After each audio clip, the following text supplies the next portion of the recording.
हरे कृष्णा हरी बोल. आता आपण मंगलाचरण झालेलं आहे, गीतेचं पाठ झालेलं आहे, अक्षय तृतीयेबद्दल महत्व काय आहे ते जाणून घेतलेलं आहे. आजचा अध्याय 12वा भक्ती सेवा. आता आपण विग्रह जे स्क्रीनवर तुम्हाला दिसत आहे त्यांना आपण भगवंत चरणी प्रणाम करूया. तसेच इस्कॉनचे संस्थापक श्रील प्रभुपाद यांना देखील नम्र वंदन आहे. तसंच आजचा विग्रह जो आहे स्क्रीनवर तुम्हाला दिसत आहे ते श्रीनाथजी म्हणजे माधवेंद्र पुरींचे जे आता तुम्हाला दिसत आहे. तर ते माधवेंद्र पुरी यांनी काय केलेलं ती कथा 2 मिनिटात सांगून देते. की यमुनेच्या तीरी ते ध्यानस्थ असायचे आणि ते अखंड नाम जप साधना याच्यामध्ये असायचे आणि प्रत्यक्ष तेव्हा भगवंत त्यांच्यासाठी आता म्हणजे ते इतके व्यस्त व्यग्र आत्ममग्न असायचे की त्यांना असं वाटायचं की अरे आता प्रत्यक्ष त्यांच्या सेवेसाठी भगवंत यायला लागले. आणि भगवंतांनी काय केली लीला, ते कमंडलू मध्ये दूध घेऊन येत होते आणि ते छोट्याशा स्वरूपात अतिशय छोटस स्वरूप होतं, बालक स्वरूप होतं. आणि मग ते अशा प्रकारे माधवेंद्रपुरींना तिथे ते दूध देण्यासाठी यायला लागले. आणि मग ते छोटेसे असल्या कारणाने ते काय म्हणायचे त्यांना की तुम्ही हे दूध संपवा आणि हे मी कमंडलू परत घेऊन जाईल. आणि मग असे काही दिवस चालू असता असता एकदा काय होतं की भगवंतांनी दृष्टांत दिलेला होता माधवेंद्रपुरींना. काय दिला की ते झाडाझुडपामध्ये अडकलेले आहे, काटेरी विळख्यामध्ये अडकलेले आहे आणि मला सोडव तू यातून. आणि मग त्यानंतर तिथे माधवेंद्रपुरी पोहोचतात आणि ते काय करतात तिथे जाऊन त्यांची सुटका करतात आणि त्यांना साक्षात विग्रह तिथे त्यांना मिळतात. आणि मग ते काय तिथे त्यांना परत ते साक्षात्कार होऊन तिथे सांगतात की आता मला तू म्हणजे हे काटे वगैरे जे काही लागलेले आहेत तर याच्यामधनं तू मला काय कर, चंदनाचा लेप लाव, माझ्या सगळ्या सर्वांगाला दाह होत आहे, मला भूक लागलेली आहे असं सांगून मग माधवेंद्रपुरींनी सर्व सेवा केलेली आहे. जी नाथद्वाराला जर आपण गेला तर अतिशय सुंदर विग्रह आहे, मंदिर आहे आणि तिथे ती विग्रहाची स्थापना केलेली आहे आणि त्याचं आता आपण इथे दर्शन घेऊयात आणि आता अध्यायाला आरंभ करूयात. हरे कृष्णा हरी बोल. आता कालचा अध्याय काय होता, 11वा, त्याचा सारांश थोडक्यात बघून घेऊ. विश्वरूप दर्शन. आता कालचे विषय काय होते आणि त्यामधील मुख्य श्लोकांचे काय शब्द होते की अर्जुनाने कृष्णाला त्याचे वैश्विक रूप दाखवण्याची विनंती केली. म्हणजे द्रष्टुमिच्छामी ते रूपम, म्हणजे मला हे तू दर्शन दे विश्वरूपाचं, वैश्विक रूपाचं. मग भगवंत श्रीकृष्ण त्यांच्या वैश्विक रूपाचं वर्णन करतात. ते काय आहे की बहुन्य दृष्ट पूर्वाणी, अनंत याच्यामधनं विभागांमधनं दृश्याचं दर्शन झालेलं आहे. मग अर्जुनाने जे वैश्विक रूपाचं दर्शन घेतलं ते कसं आहे, अनेकाद्भुत दर्शनम, अनेक अद्भुत दर्शन त्याने तिथे घेतले. मग अर्जुनाचा वैश्विक स्वरूपाचा अनुभव कसा होता, तृतीन्न विंदामी शमैंच विष्णू. म्हणजे काय की तो हे सर्व दृश्य पाहत पाहत कुठेतरी नंतर त्याचं धैर्य, कुठेतरी मानसिक शांतता ढळायला लागली. का? कारण त्यांनी ते भयानक अक्राळ विक्राळ रूपही पाहिलं आणि त्यामुळे तो कुठेतरी घाबरून गेलेला. आणि मग कृष्णाचं काय उत्तर आहे की कालोस्मी लोकक्षयकृत प्रवृत्तो, म्हणजे मी काय आहे, काळ आहे, जे पूर्वी आत्ता आणि नंतर जे काही घडून गेलेलं आहे ते सर्व तुला इथे दिसलेलं आहे. आणि मग अर्जुनाची प्रार्थना त्यावरती काय आहे, सगत गदम भीत भीत प्रणम्य, म्हणजे आता मला हे अतिशय भयभीत होत आहे आणि मला तू तुझं पूर्वरूप जे आहे, चतुर्भुज आहे आणि नंतर द्विभुज रूप दाखव आणि मी तुला शरण आलेलो आहे. आणि कृष्णाला पाहण्यासाठी मुळात शुद्ध भक्ती आवश्यक आहे. आणि ही शुद्ध भक्ती कशामधनं होते की भक्त्या त्वनन्यया शक्य, अनन्य भक्तीद्वाराच ही भगवंतांना पाहण्याची, भक्ती करण्याची शुद्ध भक्तीची आवश्यकता आहे. अशा प्रकारे आपण कालचा 11वा अध्यायाचा सारांश इथे बघितलेला आहे. आजचा अध्याय आहे 12वा. हरे कृष्ण. आता श्लोक पठण करते आणि अनुवादसाठी आज आपल्या सोबत सेवेसाठी आहेत गोपाल प्रभूजी. हरे कृष्णा. अर्जुन उवाच एवं सततयुक्ता ये भक्ता स्वां पर्यपासते, ये चाप्यक्षरमव्यक्तान् तेषां के योगवित्तमाः. हरे कृष्णा प्रभूजी. हरे कृष्णा. अर्जुनाने विचारले, कोणते अधिक परिपूर्ण मानले जाते, जे तुमच्या भक्तिसेवेत योग्यरित्या व्यस्त आहेत किंवा जे अव्यक्त ब्रह्माची पूजा करतात ते अव्यक्त आहेत? हरे कृष्ण. हरे कृष्ण. आता इथे अर्जुनाने प्रश्न केला आहे त्याआधी बघा भगवंतांच्या विभूती सांगणारा 10वा अध्याय आणि भगवंतांचं साक्षात विश्वरूप दर्शन घडवणारा 11वा अध्याय जो आपण काल पाहिला. आता या दोन्ही अध्यायांचं गीतेतील स्थान कसं आहे, अनन्य साधारण आहे. आता 10वा जो विभूती योग म्हणजे काय, सगुण दर्शन आहे, आणि 11वा विश्वरूप दर्शन योग म्हणजे निर्गुणाची प्रचिती. कारण ते दर्शन असूनही सर्व काही भगवंतात विलीन होत होतं, आणि हे सांगणं असल्यामुळे निर्गुण आणि निराकारही आहे.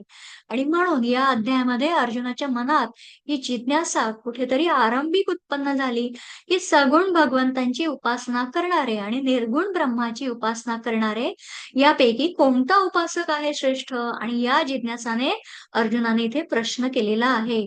आणि या अध्यायामध्ये आपण बघणार आहोत की परमसत्याची अनुभूती घेण्याच्या विविध मार्गांपैकी भक्ती योग हा जो मार्ग आहे तो कसा सर्वोत्तम आहे. जर कोणाला भगवंतांचं सान्निध्य हवं असेल तर त्याने भक्ती कशी करावी.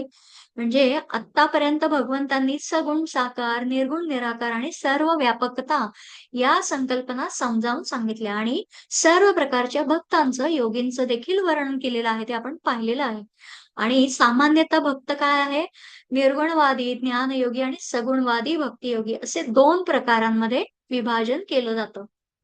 म्हणजे सगुणवादी भक्त सगुण साकार परमेश्वराची भक्ती करतो, तर निर्गुणवादी काय करतो, प्रत्यक्ष सगुण निराकाराची सगुण साकार परमेश्वराची भक्ती करण्याऐवजी काय करतो, निर्गुण निराकार ब्रह्माचं ध्यान करतो.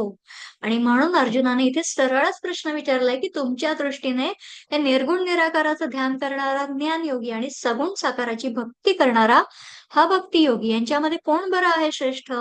मग भगवंतांनी त्याला विविध मार्ग सांगितले होते. जसं बघा, एखाद्या रोगासाठी, म्हणजे एखादा जो आजार असेल, काहीतरी हे असेल त्याला, तर त्या म्हणजे तो मेडिकल औषधांच्या दुकानामध्ये जर उभा राहिला आणि संपूर्ण औषधांची यादीच दिली, तर मुळात तो रुग्ण काय होऊन जाईल, गोंधळून जाईल. आणि त्याऐवजी त्याला काय लागू पडणार आहे, असं उत्तम औषध काय आहे, असा अर्जुनाच्या याचा रूपक आहे की अर्जुनाला देखील योग्य काय आहे. आणि याच्यासाठी इथे अर्जुनाने या प्रश्नाचा हा मतितार्थ आहे. आणि मग भगवंत अर्जुनाला त्याच्यासाठी आणि त्याच्या निमित्ताने आपल्या सामान्य जनांसाठी सुलभ मार्ग सांगून देतात. आणि मग दुसऱ्या श्लोकामध्ये अर्जुनाच्या प्रश्नाचं नेमकं आणि संक्षिप्त उत्तर दिलेलं आहे, ते आपण पाहूया. 12.2 श्री भगवानुवाच मय्यावेश्य मनो ये मां नित्ययुक्ता उपासते श्रद्धया परयोपेतास्ते मे युक्ततमा मताः. हरे कृष्ण. हरे कृष्ण. धन्य भगवान म्हणाले, ज्याचे मन माझ्या वैयक्तिक स्वरूपावर स्थिर आहे, नेहमी महान आणि दिव्य श्रद्धेने माझी उपासना करण्यात मग्न आहे, तो मी सर्वात परिपूर्ण मानतो.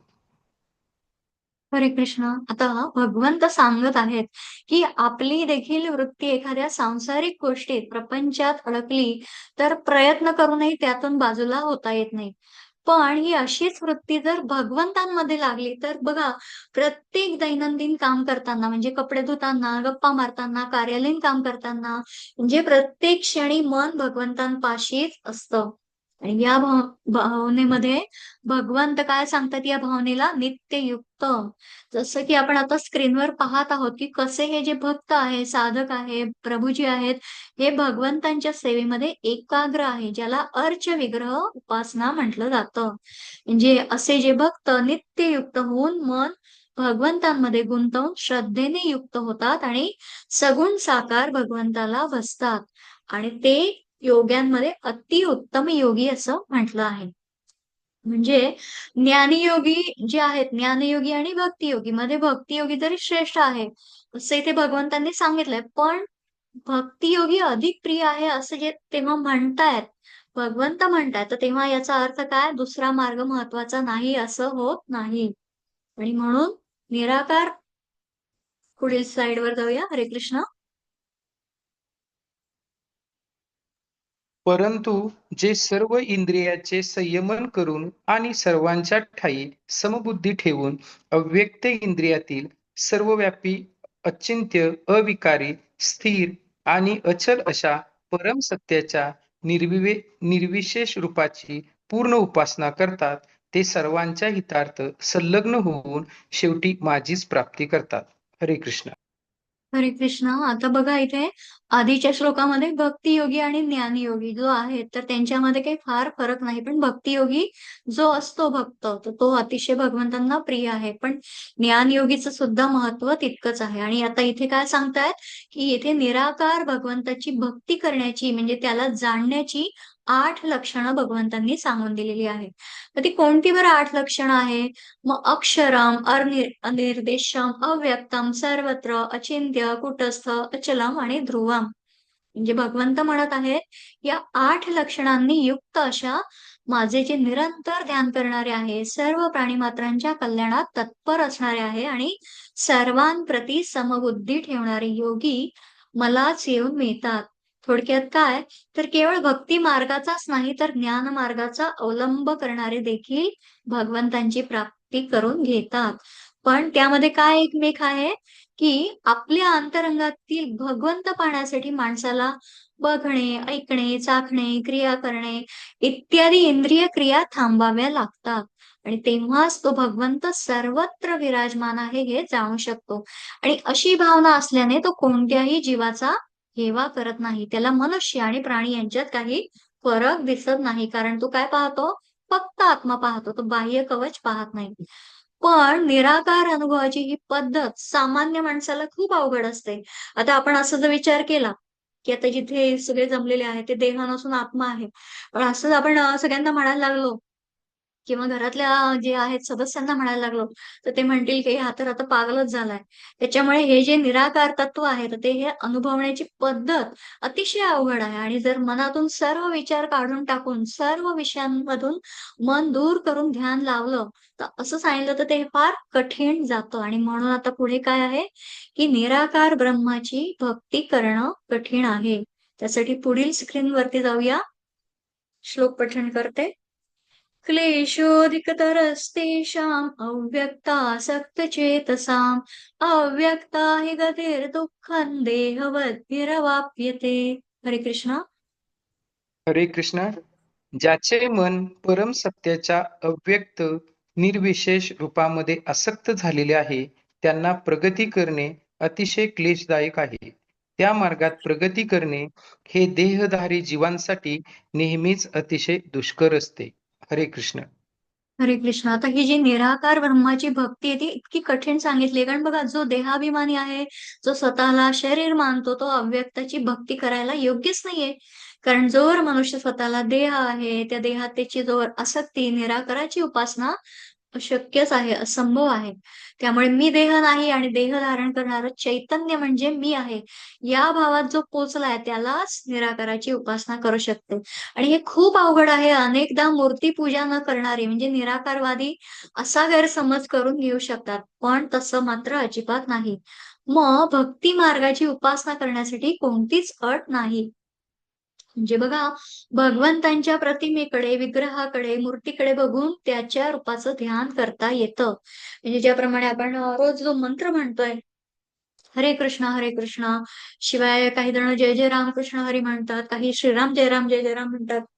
मग असा जप करण्यासाठी कोणतीच योग्यता, पात्रता आवश्यक नाही. आणि मग आता सगुण रूपाचं ध्यान कसं करावं यासाठी भगवंत आपल्याला इथे पुढे सांगून देतात.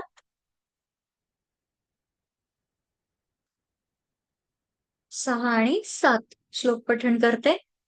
ये तु सर्वाणि कर्माणि मयि सन्न्यस्य मत्पराः अनन्येनैव योगेन मां ध्यायन्त उपासते तेषामहं समुद्धर्ता मृत्युसंसारसागरात् भवामि न चिरात् पार्थ मय्यावेशितचेतसाम्. हरे कृष्ण. हरे कृष्ण. परंतु जे माझे पूजन करतात, जे आपली सर्व कर्मे मला अर्पण करतात आणि अनन्य भावाने भक्ती करीत माझी उपासना करतात, माझ्या ठायी मन स्थिर करून भक्तीमध्ये संलग्न होतात व माझेच ध्यान करीत असतात, त्यांचा हे पार्था मी जन्म मृत्यूरूपी संसार सागरातून त्वरित उद्धार करतो. हरे कृष्ण. हरे कृष्ण. स्क्रीनवर तुम्हाला बघत आहात की कशा प्रकारे हा भवसागरात जो आहे साधक, म्हणजे ही निर्गुण उपासना जशी आता आपण पाहिली, मग ही तर फार कठीण आहे, कारण आपण देहधारी आहोत आणि आपल्याला काही न स्वरूप काहीतरी समोर हवं, आणि आपण असं जर ध्यान करायला सांगितलं तर तसं आपण करू शकतो का? नाही. खूप खूप प्रयास करायला लागेल, त्यासाठी खूप काळ जाऊ द्यावा लागेल, तेव्हा कुठेतरी ती सिद्धता काही अंशी येऊ शकते. पण इथे भगवंत सांगून देतात की जे माझं ध्यान करणारे संपूर्ण कर्म माझ्या ठिकाणी अर्पण करतात, असं सगुण रूप माझ्या म्हणजे परमेश्वराचं अनन्य अशा भक्तियोगाच्या द्वारा निरंतर चिंतन करीत उपासना करतात. आणि मग माझ्या ठाई चित्त लावून ठेवणारे या प्रेमी भक्तांचा मी शीघ्र अतिजलद या मृत्यू संसारातून, जसं स्क्रीनवर दाखवलं आहे तसा उद्धारता म्हणजे उद्धार करणारा बनतो. म्हणजे भगवंत सांगून देत आहेत की माझ्याशी एकरूप झालेले जे भक्त आहेत, सर्व कर्मांना माझ्यामध्ये अर्पण करून माझ्या सगुण परमेश्वराची अनन्य भक्ती योगाने निरंतर चिंतन करत उपासना करतात. त्या माझ्या चित्त गुंतवलेल्या म्हणजे सर्व कर्म अर्पण करणाऱ्या भक्तांचा मी इथे उद्धार करतो. म्हणजे काय करतो की त्यांची पुनरपि जननम पुनरपि मरणम या चक्रामधून मुक्ती करतो. आणि त्या भक्तीचे देखील अनेक प्रकार आहेत त्याच्यासाठी, की नवविधा भक्तींचा उल्लेख श्रीमद भागवतम रामचरितमानस मध्ये देखील आपल्याला सापडतो. म्हणजे तो श्लोक श्रवणम कीर्तनम विष्णू स्मरणम पादसेवनम अर्चनम वंदनम दास्यम सख्यमात्मनिवेदनम. म्हणजे या 9 भक्ती ज्या आहेत तर ती करणारे जे सर्वोच्च भक्त, जे आचार्य जे आपल्यासाठी आहेत, तर मग कसे आहेत ते? श्रवण भक्ती करणारे परीक्षित महाराज आहे. कीर्तन भक्ती ज्यांनी केली ते शुकदेवजी. स्मरण भक्ती ज्यांची आहे ते भक्त प्रल्हाद. पादसेवन भक्ती लक्ष्मीद्वारा. अर्चन भक्ती म्हणजे राजा पृथू. वंदन भक्ती अक्रूर. आणि दास्य भक्ती हनुमंत. सख्य भक्ती अर्जुन. आणि आत्मनिवेदन भक्ती राजा बळी. असे भक्तांचे अनेक कथांद्वारा आपण ती जाणू शकतो. आणि या सगुण भक्तीचं जे भगवंतांनी जे आश्वासन दिलेलं आहे की मी त्वरित उद्धार करतो. आणि मग पुढे जाऊन भगवंत काय म्हणत आहेत बरं ते पाहूया. श्लोक पठण करते. मय्येव मनाधत्स्व मयि बुद्धिं निवेशय निवसिष्यसि मय्येव अत ऊर्ध्वं संशयः. हरे कृष्णा. हरे कृष्णा. माझ्यावर पुरुषोत्तम भगवंतावर तुझे मन स्थिर कर आणि आपली बुद्धी गुंतवून माझ्या ठायी युक्त कर. अशा रीतीने तू निस्संदेह सदैव माझ्यामध्येच वास करशील. हरे कृष्ण. हरे कृष्ण. आता इथे भगवंत अर्जुनाला पुढे जाऊन काय सांगतायत की त्यासाठी तू काय कर, तुझं मन आणि बुद्धी माझ्यात स्थापित कर. म्हणजे surrender your mind and brain in me. म्हणजे तू जे काही करशील ते करताना तू माझ्यातच म्हणजे निवास करशील, यात संशय नाही. आता पहा इथे भगवंतांसमोर गोप गोपिका सवंगडी सगळे बसलेले आहेत. म्हणजे असे हे भक्त मन आणि बुद्धीने भगवंतांशीच एकरूप झालेले दिसत आहेत. किती सुंदर भाव आहे हा अनन्य भक्तीचा. आणि भगवंतांनी आधीच सांगितलेलं की सर्व कर्म माझ्यासाठी करत आहेस असं समजून कर. म्हणजे नंतर त्याचं मन आणि बुद्धी अर्पण करायला सांगितलेलं आहे. आता अर्जुनाला वाटते हे तर पहिल्यापेक्षाही अवघड आहे. कारण आणि म्हणजे आधीचा जो निर्गुण निराकाराची उपासना सांगितलं तर ते ब्रह्माचं ध्यान करायला सांगितलं तर ते तर कठीण आहे, कारण समोर काहीतरी विग्रहच नाही. आणि आता इथे तर भगवंत काय सांगत आहेत की सर्व मन बुद्धी मला माझ्यामध्ये अर्पण कर. आणि मग अर्जुनाला असा हा प्रश्न पडलेला आहे की आता मग हे तर आता कसं शक्य आहे. आणि म्हणून त्याच्या मुद्रेकडे बघून भगवंत म्हणजे ते त्रिकाल ज्ञानी आहेत आणि त्यांनी भगवंत पुढे जाऊन आणखीन पर्याय देतात, आणि ते आपल्याला सुद्धा त्याच्यामधनं आपण जाणून घेऊ शकतो. मग काय बरं सांगितलं आहे पुढे 12.9 मध्ये. हरे कृष्ण.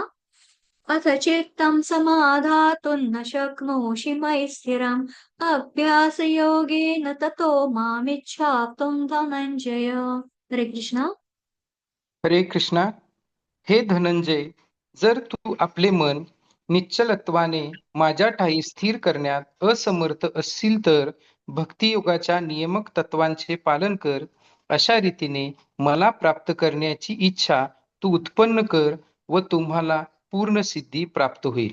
हरे कृष्ण. हरे कृष्ण. आता म्हणजे हे तर आधीच्या श्लोकामध्ये तर अर्जुनाला असा प्रश्न पडलाय की अरे बापरे, हे तर अजून कठीण आहे. मन आणि बुद्धी सतत अर्पण कसं करणार? मग आता इथे जर माझ्या ठिकाणी मन स्थिरपणे स्थापन करू शकत नाही असं भगवंतांनी सांगितलं, तर मग काय कर की हे धनंजया, अभ्यास रूप योगाच्या द्वारा मला प्राप्त करून घेण्याची इच्छा कर. म्हणजे बघा, पुष्कळ लोक म्हणतात की ते पूजा ध्यान वगैरे करत होते, पण त्यात त्यांचं मन लागत नाही, म्हणून त्यांनी ते काय केलं, सोडून दिलं. आणि श्री भगवंत काय म्हणतात की तू जे काही साधन उपयोगात आणणार असशील ते सातत्याने करत राहा. सततच्या सरावाने सर्व काही शक्य आहे. म्हणजे करत करत अभ्यास के जडमती होत सुजान, रसरी आवक जात ते सील पर होत निसान. म्हणजे हे कवी वृंद जे आहेत यांच्यातील वृंद सातसाई. अं, काही जणांनी ह्यातला ऐकला असेल हा दोहा.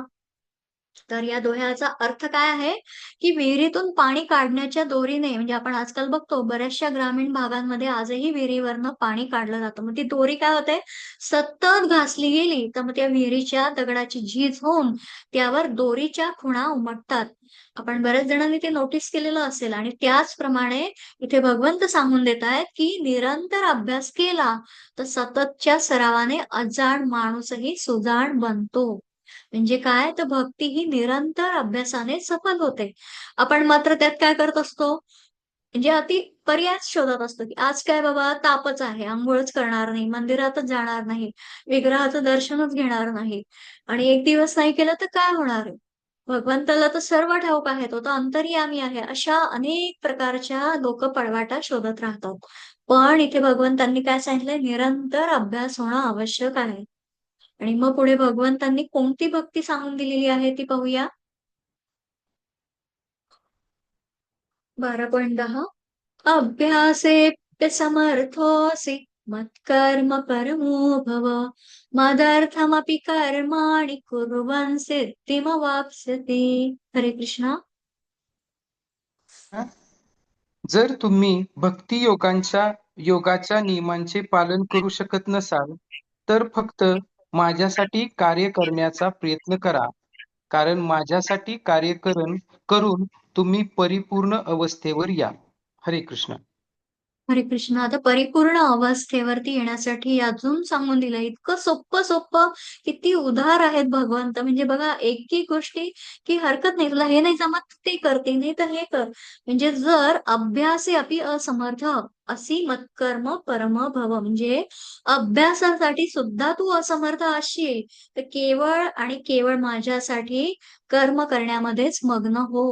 अशा प्रकारे मदर्थम कर्माणि कुर्वन् अपि सिद्धिम अवाप्स्यति, म्हणजे माझ्यासाठी कर्म करत असताना सुद्धा सिद्धी प्राप्त करशील. आणि भगवंत हेच सांगतायत की जर तू अभ्यासही करू शकत नसेल तर जे काही करशील ते केवळ माझ्यासाठी कार्य करत राहा. आता तुम्हाला इथे स्क्रीनवर ज्याप्रमाणे दिसत आहे की जसा एक मनुष्य मंदिराच्या बांधकामात व्यस्त आहे, म्हणजे जे मंदिर भगवंतांसाठी बांधत आहे तो ते कर्म कसं करत आहे, निष्काम पद्धतीने करत आहे. आणि त्याचप्रमाणे आपण देखील बघा, इस्कॉनशी इतर साधकांना जोडून घ्यावं, ऍडमिशनसाठी लिंक पाठवून द्यावी, त्यानंतर ते जॉईन करतील न करतील तो त्यांचा विषय असेल, पण तुम्ही हे कर्म, जी काही क्रिया, निष्काम सेवा ही भगवंतांची सेवा म्हणून करायला हवं. म्हणजे हा भगवंतांचा जो प्रसार प्रचार आहे तो आपल्यासाठी अतिशय छोट्या पद्धतीने आपण हा निश्चितपणे करू शकतो. आणि या म्हणजे या भावनेच्या कार्याकरता या स्वेच्छेने केलेल्या सेवेमुळे भगवंत काय करतात, प्रेमाची उच्च अवस्था प्राप्त होण्याचं कामी मनुष्याला मदतच होते आणि मनुष्य जन्म सार्थक होतो. आणि त्याचप्रमाणे बघा, कोणी गृहिणी असेल, स्वयंपाक करत असेल, कोणी नोकरी करत असेल, जे काही करत असेल ते भगवंतांना प्रसन्न करण्यासाठी करावं. आणि याच्याही पुढे भगवंत अजून सांगून देतात, ते पाहूया.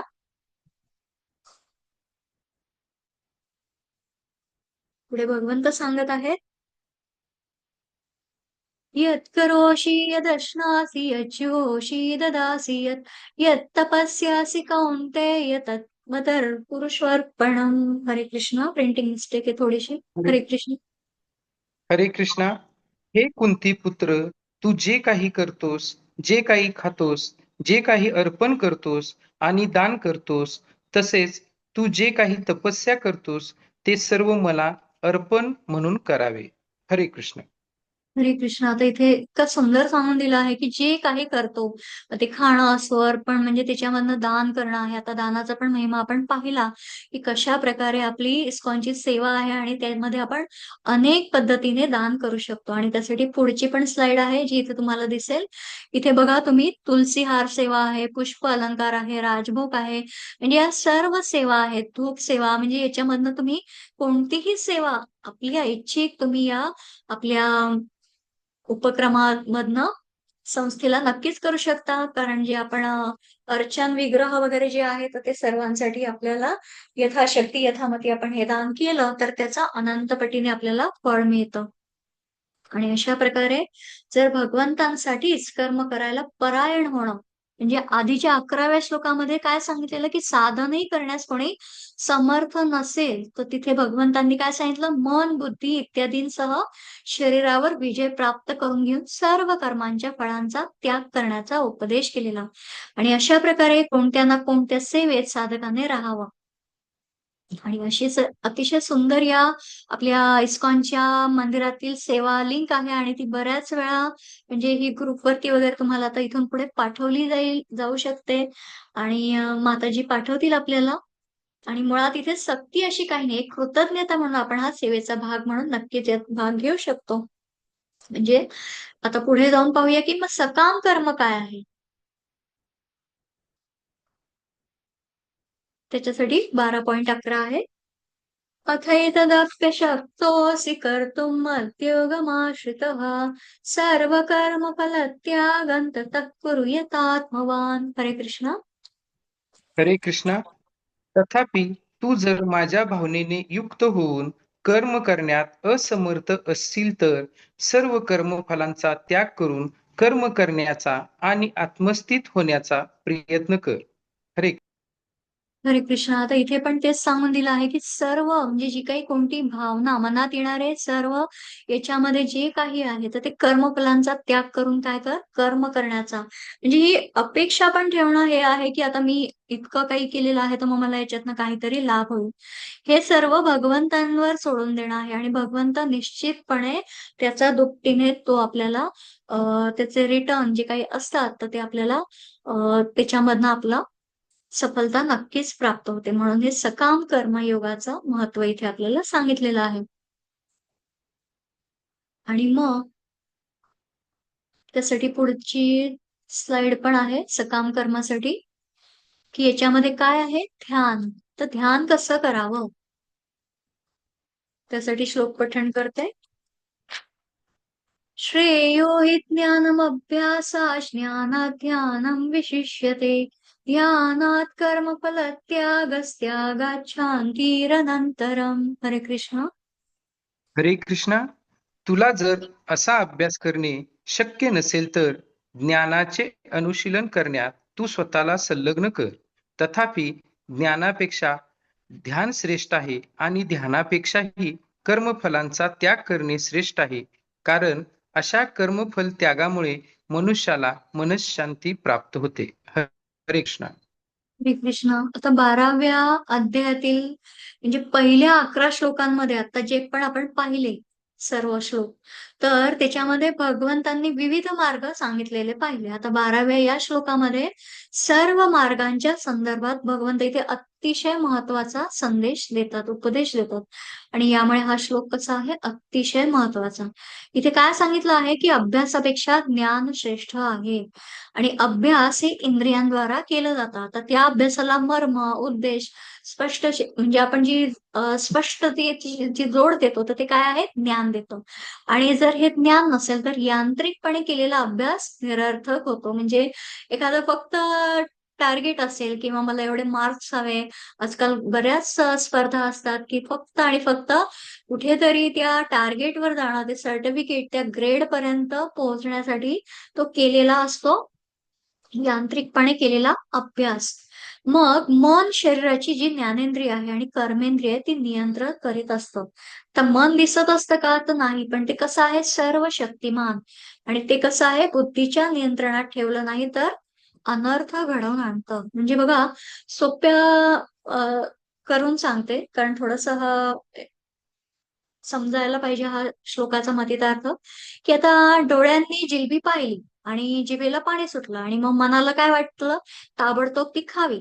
आता बुद्धीने जिलेबी खाण्यामुळे होणारी जी संभाव्य हानी दाखवली, तर मनाने युक्तिवाद करून शेवटी जिलबी खायला भागच पाडलं. असं हे मन बुद्धीच्या नियंत्रणात राहिलं नाही तर काय होतं, अनर्थ होतो. आणि म्हणूनच 6व्या अध्यायामध्ये जेव्हा आपण पाहिलेलं, की अर्जुनाने जेव्हा आपली म्हणजे जी अडचण तेव्हा व्यक्त केली होती, तेव्हा काय म्हटलेलं, चंचलम हि मन कृष्ण प्रमाथी बलवत् दृढम तस्याहं निग्रहं मन्ये वायोरिव सुदुष्करम. म्हणजे मन अत्यंत चंचल आहे आणि बलवानही आहे. वाऱ्याप्रमाणे त्याला आवर घालणं अतिशय कठीण आहे. मग या मनाला कसं ताब्यात ठेवावं? आणि या अर्जुनाच्या प्रश्नाचं उत्तर देताना भगवंतांनी तेव्हा सांगून दिलेलं, असंशयं महाबाहो मनो दुर्निग्रहे चलम् अभ्यासेन तु कौन्तेय वैराग्येण च गृह्यते. म्हणजे काय सांगितलेलं, की अभ्यास आणि वैराग्य या साधनांनी मनाला काबूत आणावं. म्हणजे जे जितकं सूक्ष्म आहे तितकं शक्तिशाली आहे. आता बघा, फोन हा सिम पेक्षा मोठा असतो. शक्तिशाली मात्र काय आहे, तर सिम आहे. आणि आजकाल उपलब्ध असलेली इलेक्ट्रॉनिक सिम तर मुळात दिसतच नाही. म्हणजे इतकी टेक्नॉलॉजी ऍडव्हान्स झाली आहे. पण फोनची सारी यंत्रणा काय असते त्याच्यावरच अवलंबून असते. म्हणजे इंद्रिय दिसतात, पण बलशाली मन दिसतं का? नाही. आणि बुद्धी तर मनापेक्षाही अधिक श्रेष्ठ, सूक्ष्म आहे. मग हे अभ्यासाने मन काबूत करता येतं, पण ज्ञानाने बुद्धी जागृत होते. आणि ज्ञानापेक्षा काय आहे? ध्यान श्रेष्ठ आहे आणि ते चित्त त्याच्यामधनं एकाग्र करता येतं. अशा प्रकारे या श्लोकाचा अतिशय मतिता अर्थ आपण इथे पाहून घेतलेला आहे. पुढे अजून भगवंतांनी काय सांगितलेलं आहे? हरे कृष्ण.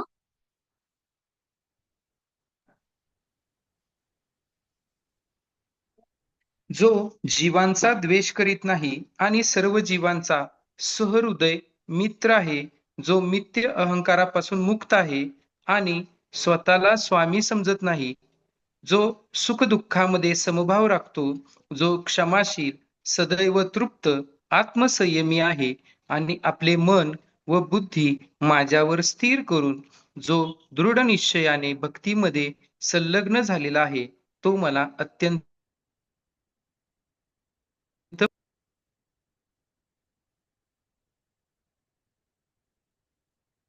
अत्यंत प्रिय आहे. हरे कृष्ण. आता इथे भगवंतांनी काय सांगितलं आहे, की या बाह्य ज्या साधना आहेत, त्यापेक्षा तुम्ही जी काही भक्ती करत आहात, त्याचे म्हणजे तुमच्या अंतरंगावर, त्यातील भावनांवर म्हणजे काय परिणाम झालेले आहेत आणि त्याने तुमच्या वर्तवणुकीमध्ये, आचरणामध्ये काय परिणाम झालाय, हे अतिशय महत्वाचं आहे. आणि आता 39 लक्षणं पाहून भगवंत स्वतःच्या भक्तीचा स्तर स्वतःच ठरवा इथे सांगून देत आहेत. म्हणजे इथे काय सांगितलं आहे, की ज्याला कोणाविषयी द्वेष वाटत नाही, कोणी त्याचे वाईट जरी केले तरी असे करणाऱ्याविषयी त्याच्या मनात वाईट भावना येत नाही, त्याला काय म्हणलेलं आहे, अद्वेष्टा. हे भक्ताचं लक्षण आहे. कोणाही बद्दल मनात नकारात्मक भावना आहे म्हणजे काय आहे, त्या व्यक्तीबद्दल मनात द्वेष आहे. आणि आपण इतरांबद्दल तटस्थ किंवा सकारात्मक भावना बाळगत असू तर हा द्वेष राहत नाही. आणि अजून भगवंतांनी काय सांगितलं, की सर्व जीवितांबद्दल मैत्र करुणेची भावना असावी. म्हणजे बघा, सहसा माणसाची तक्रार असते, की मला सर्वांशी मैत्रीपूर्वक राहायची इच्छा असते, मात्र बाकीचे चांगले वागत नाही. आता अशा लोकांनी संत रहीमदास यांचा हा सल्ला मानावा. ते काय सांगतात, की "रूठे सुजन मनाइये, जो रूठे सो बार, रहीमन फिरी फिरी पोइये, टूटे मुक्ता हार." म्हणजे बघा, हल्ली मोती नायलॉनच्या धाग्यात गुंफून मोत्यांचा हार बनवला जातो. आता नायलॉनचा धागा कसा आहे? तुटतच नाही. पण पूर्वी काय व्हायचं? सुती धाग्यांमध्ये मोती गुंफून त्यांचा हार तयार करत होते. आता सुती धागा तुटायचा. त्यामुळे त्या हारातले मोती ओघळले, की ते पुन्हा ओवायला लागायचे. अशाच प्रकारे जितका वेळा हार तुटत असे, तेव्हा तितक्या वेळा ते मोती पुन्हा ओवले जात असत. आणि अशाच इथे मग रहीमदास तेच सांगतात, की अशाच पद्धतीने आपले जे स्वजन आहे, जे कोणी आप्त आहे, सज्जन आहे किंवा प्रेमी आहे, त्यांनी कितीही वेळा आपल्यावर रुसले, तरी त्यांना आपण पुन्हा पुन्हा समजवावे. आणि अशा प्रकारे उत्तम भक्त होण्यासाठी ही आपल्याला हा प्रयास सांगितलेला आहे. तर भक्त मन, जे भक्ताचं जे मन आहे तर ते बुद्धी आणि मनाने संपूर्णपणे भगवंतांना समर्पित करण्यासाठी. कारण जर मन आणि बुद्धी शुद्ध असेल तरच आपण उच्च भक्त होऊ शकतो. आता पुढील श्लोकात अनुवाद आहे. हरे कृष्ण.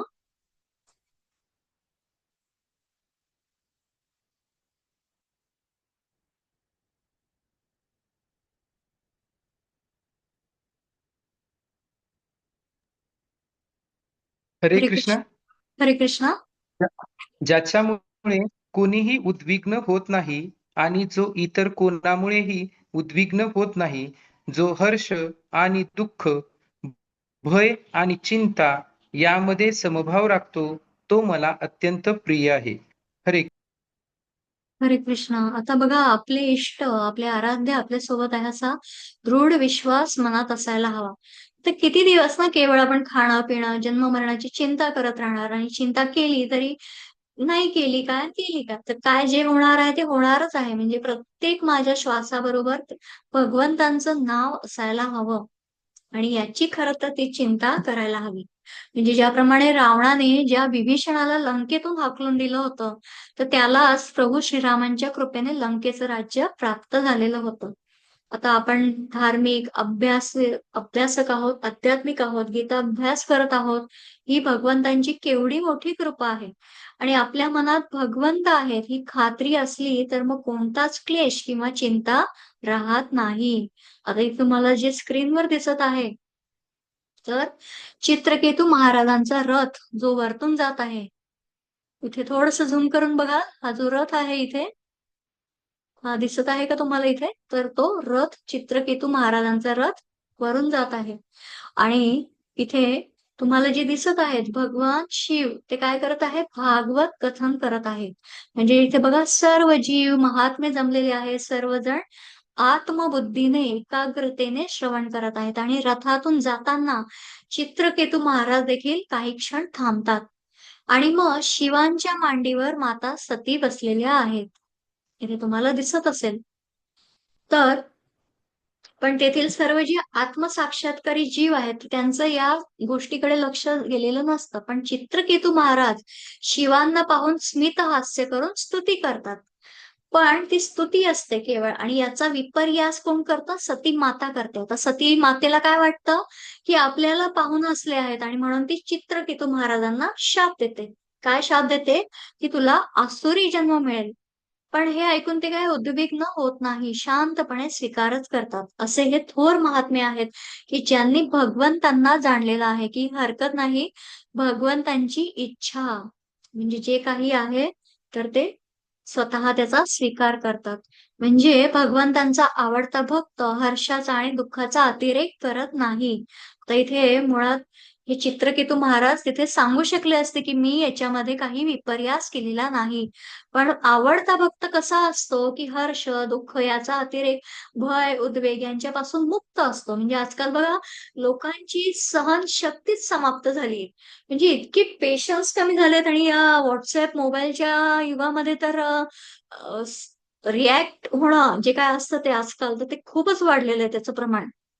म्हणजे आता बघा, थोडीशी थंडी, थोडंसं ऊन, आता गरमी असल्यामुळे इतकी उन्हाचं हे असतं, तर मग वीज जरी गेली, लाईट्स गेले, तरी सुद्धा घामाच्या म्हणजे धारा वाहू लागतात. आणि त्यामध्ये जर नेट कुठे थांबलं, काही झालं, तर रेंज नसल्यामुळे, तर मग तेव्हा पण आपण काय होतं, एकदम पॅनिक होतो, जीव वर-खाली होऊ लागतो. म्हणजे थोडंसं सुद्धा मनाविरुद्ध झालं तर सहन होत नाही.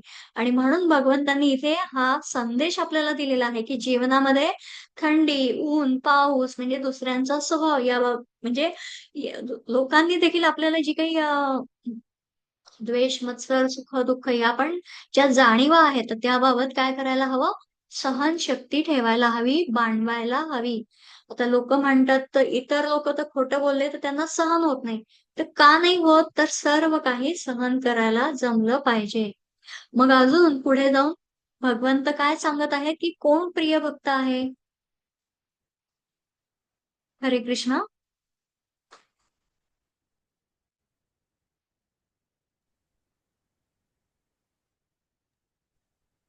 जो माझा भक्त साधारण दैनंदिन क्रियांवर अवलंबून नसतो, जो शुद्ध, कुशल, चिंतारहित, दुःखमुक्त आणि कोणतेही फल प्राप्त करण्यासाठी महत्प्रयास करीत नाही, तो मला अत्यंत प्रिय आहे.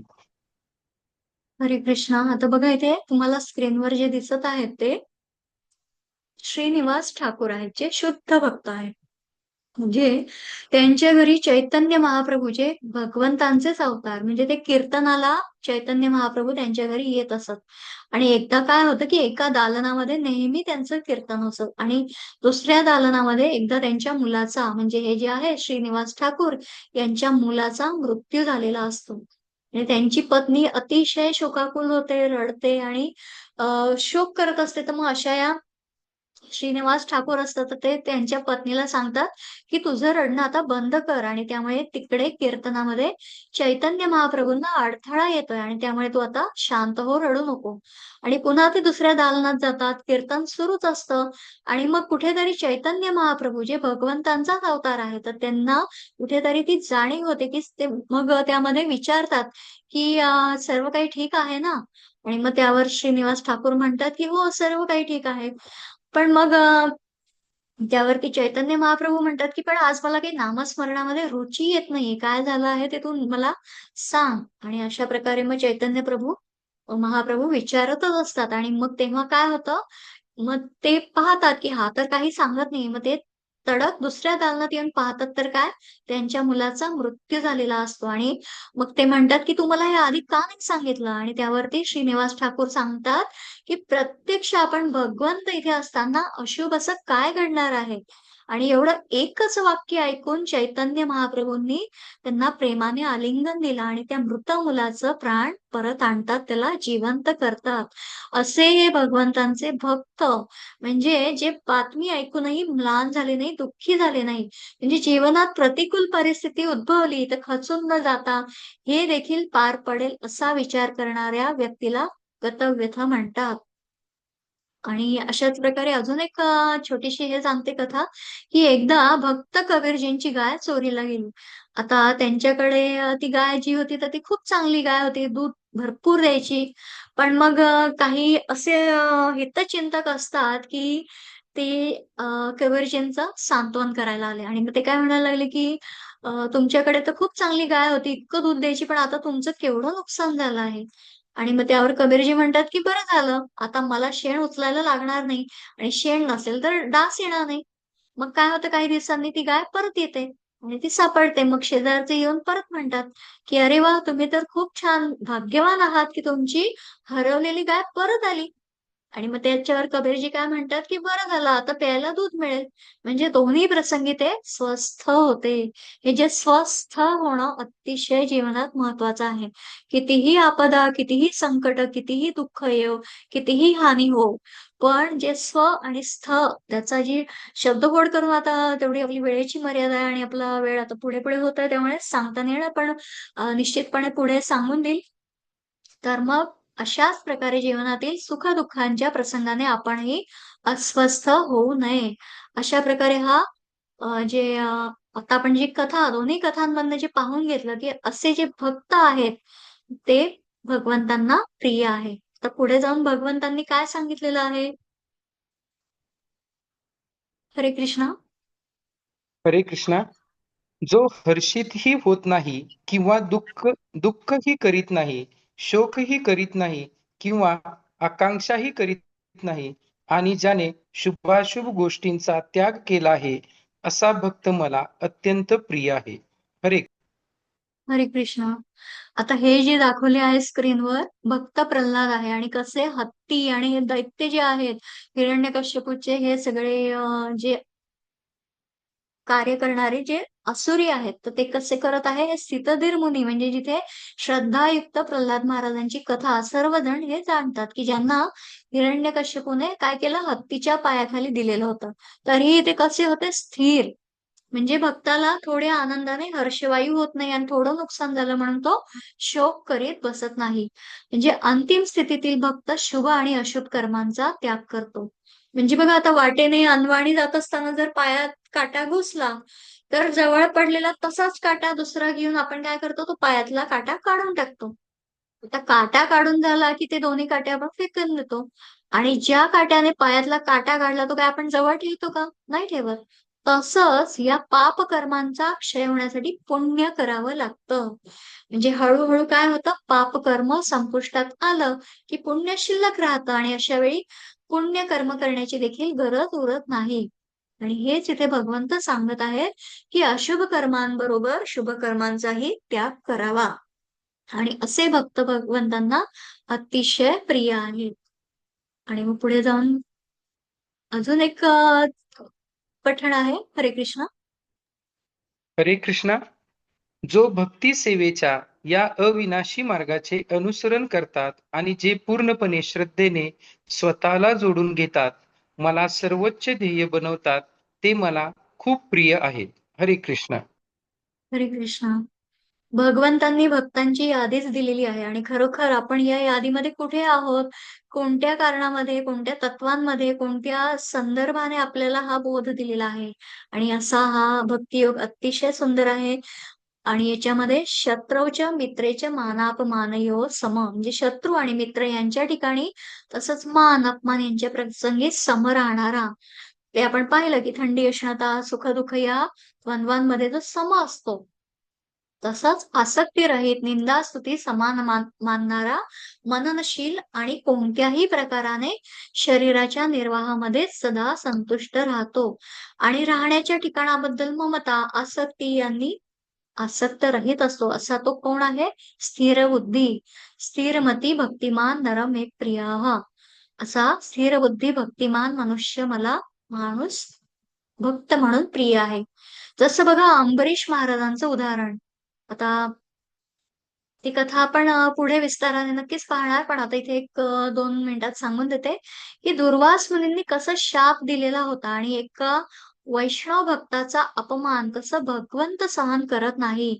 म्हणजे त्या कथेमधनं सुदर्शन चक्रच दुर्वास मुनींवर सोडलेलं होतं. आणि त्यामुळे आपण कोणाला आवडत नसू तर त्याबाबत आपण काही करू शकत नाही.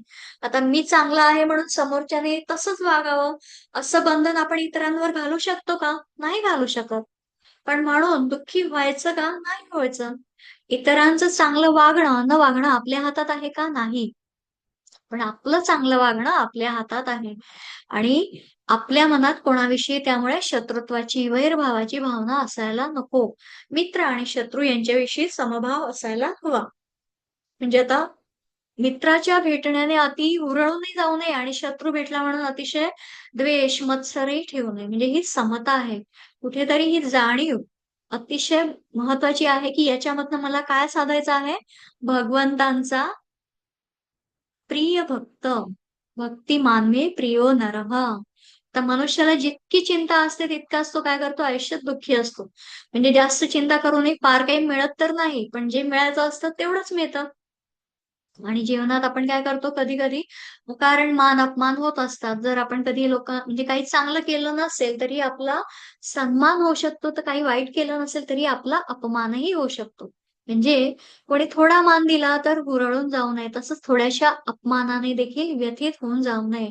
हे आणि प्रयत्नानं नक्कीच जमतं. आता यासाठी जी श्रद्धायुक्त माणसं आहेत, ती मतपरायण होऊन हे जे वर सर्व सांगून दिलं, धर्ममय अमृत निष्काम प्रेमभावानं सेवन करतात. ते अतीव प्रिय आहे. ते फक्त भगवंतांना अतिशय प्रिय असतात. म्हणजे भगवंतांनी श्रद्धेला अतिशय महत्त्व देऊन दिलेलं आहे. जे श्रद्धेने भगवंतांना समर्पित होतात, या धर्ममय अमृत वचनांचं जे गीतोपदेश आपण इथे सेवन करत आहोत, ग्रहण करत आहोत, तर ते भगवंतांचे अत्यंत आवडते होतात. म्हणजे बघा आपण सर्वजण भगवंतांचे आवडते भक्तच आहोत. म्हणजे जे बुद्धीला समजत नाही त्याचा श्रद्धेने स्वीकार करायला शिकावं. आणि आता 4 गुणिले 4 16 होतात. आता हे गणित तज्ञांनी सिद्ध केलं. त्यामुळे त्यावर आपण श्रद्धा, विश्वास ठेवतोच ना. तसंच आपल्या ज्या आचार्य आहे, ऋषींनी आहे, सद्गुरूंनी आहे, ज्या शास्त्रांचा स्वीकार केलेला आहे, त्यांना तसंच स्वीकारणं आवश्यक आहे. म्हणजे बुद्धीची जी कमतरता आहे, जी काही आपल्याला मनामध्ये किंतु जे काही संकल्प, विकल्प मनात येतात, तर त्याचा कमतरता श्रद्धा पूर्ण करते. आता अर्जुनाने उत्तम भक्त कोण आहे असं विचारलं आणि भगवंतांच्या प्रसन्नतेसाठी जे कार्य करतात ते उत्तम भक्त असतात. आणि भगवंत प्रसन्न होतील म्हणून आपण पाहतो हनुमानजींनी काय केलेलं, सर्व जे शेंदूर फासून, सीतामाई आणि हनुमंताची ती कथा आहे की सीतामाई जेव्हा रोज ते शेंदूर लावत असे, तर त्याप्रमाणे ती कथा पण बरीच आहे. पण त्याच्यामधनं तात्पर्य काय, की अरे भगवंतांना हे असं आवडतं का, मग एक कसं कशाला लावा, पूर्णच ते सर्वांगी शेंदूर फासून घेतात. आणि तुम्ही पण इथे पाहत आहात की हे जे स्क्रीनवर दिसत आहेत बिल्व मंगल ठाकूर, म्हणजे यांनी देखील भगवंतांना प्रसन्न करण्यासाठी त्यांची पण अति परीक्षा घेतली गेली, कारण त्यांचं ते पूर्व कर्म पण मध्ये मध्ये आलं. ती कथा थोडक्यात सांगून देते 2 मिनिटात, आपली वेळ होत आलेली आहे, पण हरकत नाही. तर हे बिल्व मंगल ठाकूर जे पूर्वजन्मामध्ये ब्राह्मण होते आणि त्यांना जे भागवताचं ते सतत वाचन पठण पारायण करत, आणि ते काय करायचे, जे काही भक्त आले त्यांना ते अन्नदानही करत असत. तर त्यात त्यांना लाखो लोकांना अन्नदान करायचं असायचं. मग एकदा काय होतं की त्यांच्याकडे जे काही धन सामुग्री जे काही आहे, धान्य आहे, तर ती कमी पडायला लागतं. आणि मग ते काय करतात, रस्त्याने जात जात विचार करतात की आता कसं कशा पद्धतीने हे सर्व सामुग्री गोळा करायला हवी. मग तिथे काय, जाताना ते एका शवावर अंत्यविधी होताना ते पाहतात. तर तिथे अनेक म्हणजे राजे लोक असतात ते व्यथित असतात, कारण त्यांच्या राजकन्या जी असते, राजकुमारी जी असते, तिचं निधन झालेलं असतं. आणि त्या शवाच्या ठिकाणी मध्ये ते बिल्व मंगल ठाकूर येतात आणि ते काय पाहतात की त्या शवाच्या गळ्यामध्ये त्यांना हार दिसतो. आणि तो हार इतका मौल्यवान असा असतो. आणि काय होतं मग, काही काळाने मग ते सर्व विधी झाले की तिथून ते सर्व राजे लोक निघून जातात. मग बिल्वमंगल ठाकूर तो हार घेण्याचा तिथे प्रयत्न करतो. आणि मग त्यावेळी तिथे तो आवाज येतो की तू चुकीचा वागत आहेस, तुला जर धन हवं आहे तर माझे बाबा, जे आहेत, तर ते तुला धन देतील, अशी ती राजकन्या प्रत्यक्षपणे त्यांच्याशी बोलते. आणि मग ते काय करतात की ठीक आहे, मग आता आपण राजाकडेच जाऊया आणि धन मागूया. पण कुठेतरी ते धन देखील जे काही मिळतं तर ते कमी पडायला लागतं. आणि मग ते परत विचारायला लागतो, कारण कुठेतरी ते हाराचंच चिंतन सतत येत असतं की कशा प्रकारे तो हार मिळवावा. आणि असे करत ती राजकन्या म्हणजे तेव्हा परत ते बिल्वमंगल ठाकूर येतात. आणि मग राजकन्या परत पाहते की हे तर परत आलेले आहे, मग ती शेवटी क्रोधित होऊन त्यांना शाप देते. म्हणजे मृतात्मा जरी असली तरी ती तिथे त्या याच्यामध्ये येते सूक्ष्म रूपाने आणि त्यांना शाप देते. काय देते, की तू कितीही पुण्यकर्म केलं, म्हणजे आता हे जे भागवतम म्हणजे पारायण वगैरे जे काही अन्नदान आहे, पण तुझं जे लोभाचं हे आहे तर मुळात ती वृत्ती संपत नाही. तर तू कितीही पुण्यकर्म केलं तरी तुला अजून एक जन्म घ्यावा लागेल, आणि बरेच असे जन्म झाले की तुला मोक्ष प्राप्ती होईल. आणि मग हे असे बिल्व मंगल ठाकूर की ज्यांचा मृत्यू होतो आणि परत त्यांना ब्राह्मणाचा जन्म मिळतो. पण आता राज्य म्हणजे जी राजकुमारी असते तर तिने शाप दिलेला असतो की तू स्त्री गमनही करशील, असा पण एक शाप मग ती त्याच्यामध्ये देते. मग त्यामुळे ते काय करतात की त्याच्यात अजून भरीत भर काय होते की ते एका वेश्येकडे पण जात असतात. आणि मग अतिशय ते आसक्त असतात, अगदी स्वतःचे दुसऱ्या जन्मामध्ये जे वडील त्यांचं निधन झाल्यावरही ते सर्व विधी आटोपतात आणि एक दिवस तिला जाऊन भेटतात. आणि मग त्यावेळी ती जी वेश्या असते ती काय म्हणते की आध्यात्मिक उपदेश देते की या देहावर तू आसक्त होऊन या सर्व गोष्टी केल्या आहे, पण जर तू विचार कर कृष्ण भावनेत, जर तू आसक्त राहिला, सतत भगवंतांचं चिंतन केलं, तर किती उच्च पदाला जाशील हा विचार कर.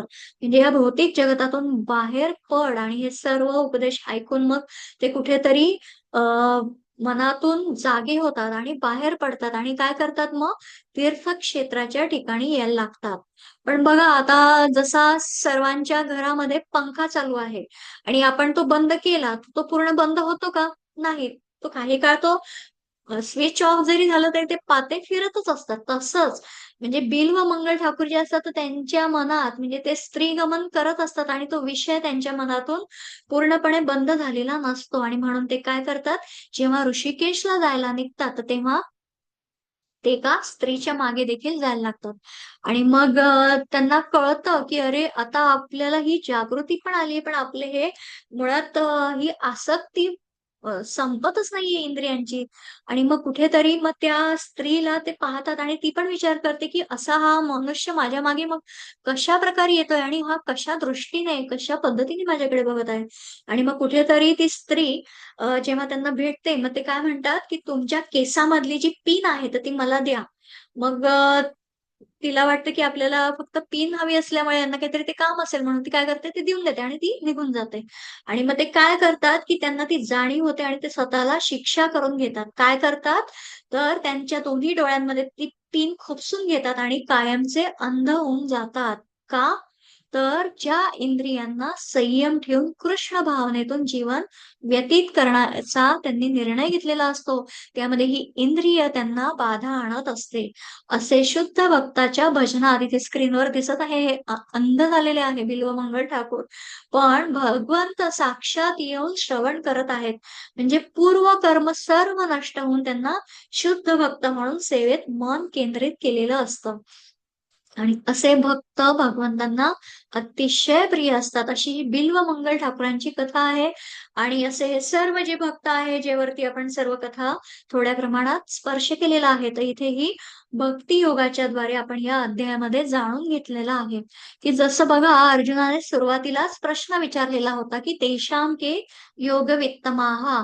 म्हणजे या संपूर्ण अध्यायाचा निष्कर्ष असा आहे, की भगवंतांच्या प्रसन्नतेसाठी जे काही केलं जातं ते सर्वोत्तम आहे. म्हणजे बघा, जर एखादं आरंभी भक्तीचं नाटक जरी केलं, तरी ते नाटक करता करता एक दिवस ती भक्ती काय होते, खरी होते. म्हणजे जर गुरूंचा उपदेश नीट समजला नाही, गुरूंवरील श्रद्धाच आपल्याला तारून नेते. आणि भगवंतांनी अर्जुनाच्या प्रश्नाचं उत्तर देताना या अध्यायात संपूर्ण भक्ती योगाचं विवेचन करून आपल्या आवडत्या भक्तांची 39 लक्षणं सांगितलेली आहेत. आणि ते म्हणतात, अशा लक्षणांनी युक्त असा स्थिर भक्त मला प्रिय आहे. आणि अशा रीतीने हा 12वा अध्याय भक्ती योग म्हणजे दुर्बलता नाहीये, तर तो काय आहे एक महान पुरुषार्थ. आणि असा हा भक्तियुक्त कर्मयोग अध्याय इथे विराम पावतो. आणि झालेली ही उपदेश सेवा भगवंत चरणी भक्तिभावाने अर्पण करते. आणि या एकूण म्हणजे आपण ज्या 39 जी सर्व लक्षणं पाहिली त्याच्यामध्ये आपण या लक्षणांमध्ये कोणतं लक्षण आपल्यामध्ये येतं आणि ते येत नसेल तर त्यासाठी कशा पद्धतीने प्रयास करायला हवा, अशा प्रकारे हा अध्याय आपल्याला इथे उपदेश देतो आहे. इति भक्तियोगो नाम द्वादशोऽध्यायः. हरे कृष्ण हरी बोल. रेकॉर्डिंग थांबवते. कोणाचे काही प्रश्न असतील ते घेऊया.